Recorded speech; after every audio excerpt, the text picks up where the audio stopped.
Yesus adalah Allah yang perkasa, sebab seorang anak telah lahir untuk kita, seorang putra telah diberikan untuk kita. Lambang pemerintahan ada di atas bahunya, dan namanya disebutkan orang, Penasihat Ajaib, Allah yang perkasa, Bapa yang kekal, Raja damai. Yesaya 9 ayat 5. Sahabat Iktus yang dikasihi Tuhan, di saat seseorang mengalami pergumulan yang menekannya, hal pertama yang dipikirkan adalah siapakah yang dapat diandalkan untuk melepaskan dari pergumulan itu. Ada yang berpikir orang yang punya pengaruh, kekuasaan, atau kekayaan. Tetapi seringkali pertolongan dari manusia justru tidak memberikan jalan keluar. Hanya Tuhan, satu-satunya pribadi yang dapat menolong kita, karena Dia adalah Allah yang perkasa. Bangsa Yehuda berada di bawah pemerintahan Asyur, yakni sebuah bangsa yang tidak mengenal Allah.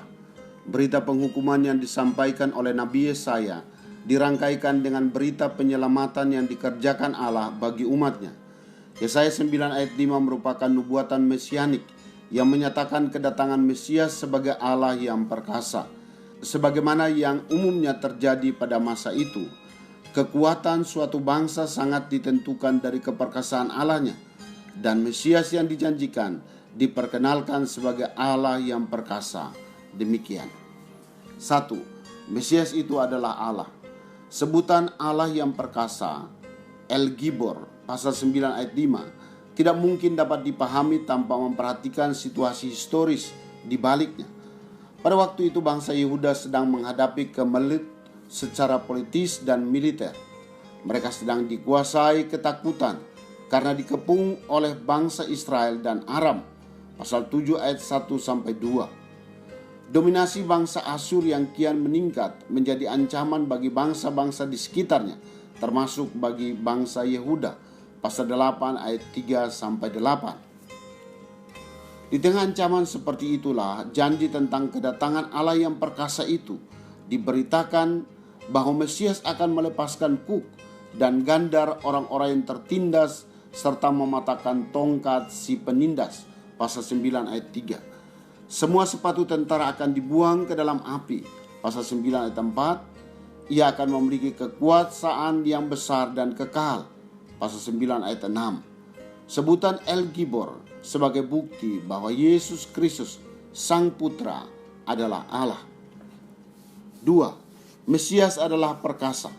Kata perkasa diartikan sebagai kuat dan tangguh, serta berani, gagah berani, kuat dan berkuasa, hebat, keras.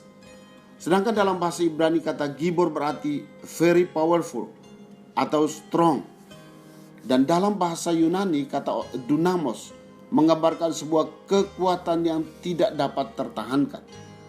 Kata ini tidak pernah digunakan untuk ilah-ilah lain yang ada pada masa itu, tetapi hanya ditujukan untuk pribadi yang maha tinggi. Uraian di atas menunjukkan keperkasaan Mesias yang dijanjikan bila dibanding dengan ilah-ilah lain. Tetapi juga lebih besar dari permasalahan yang saat itu sedang dihadapi oleh bangsa Yehuda. Bahkan lebih lagi, kata Gibor dapat diartikan sebagai pemenang atau tangguh dan tidak terkalahkan. Nubuat mesianis ini pun digenapi dalam diri Yesus, bahwa dalam masa pelayanannya, atribut atau sifat ilahinya mengalahkan segala tantangan, sakit penyakit, dan kuasa kegelapan. 3. Tujuan Mesias menyatakan keperkasaan. Nubuat tentang kelahiran seorang putra yang akan menyelamatkan Yehuda, Yesaya 7 ayat 14 dan 9 ayat 5, sudah digenapi melalui kelahiran Yesus Kristus. Sebagai El Gibor, Yesus Kristus akan menyelamatkan umatnya dari dosa mereka. Matius 1 ayat 21. Ia juga adalah sang raja yang akan mengembalakan umat Allah. Matius 2 ayat 5 dan 6. Ia adalah keturunan Daud yang akan memimpin umatnya dengan segala kebesarannya.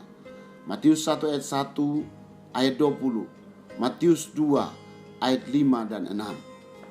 Hal yang bertolak belakang dari sisi keperkasaannya. Mesias yang dijanjikan itu memberi diri sebagai domba yang siap untuk dikorbankan. Yesaya 53. Membiarkan diri mengalami penderitaan atau penolakan orang berdosa, bahkan hingga rela untuk mati di kayu salib. Puncak dari keperkasaan yang ditujukannya adalah Yesus telah bangkit dari kematian. Ia telah menang atas musuh terbesar manusia, yaitu maut, sehingga setiap orang percaya kepadanya juga mengalami kelepasan dari maut, yaitu hidup yang kekal.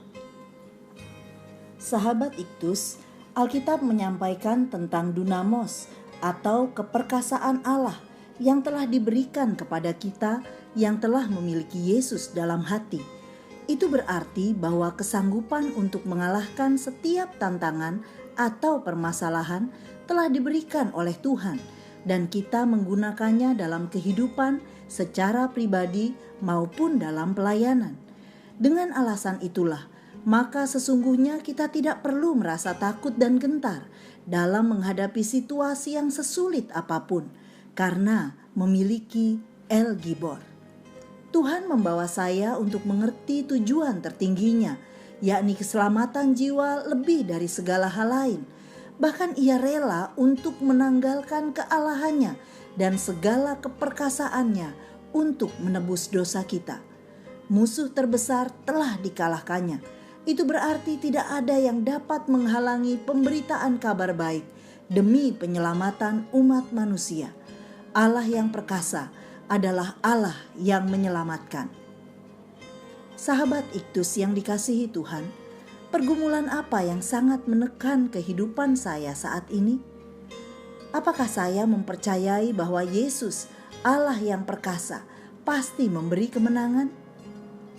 Hal apa yang dijanjikan kepada saya apabila saya mempercayai Yesus sebagai Allah yang perkasa? Tuhan Yesus, saya bersyukur karena Engkaulah Allah yang perkasa.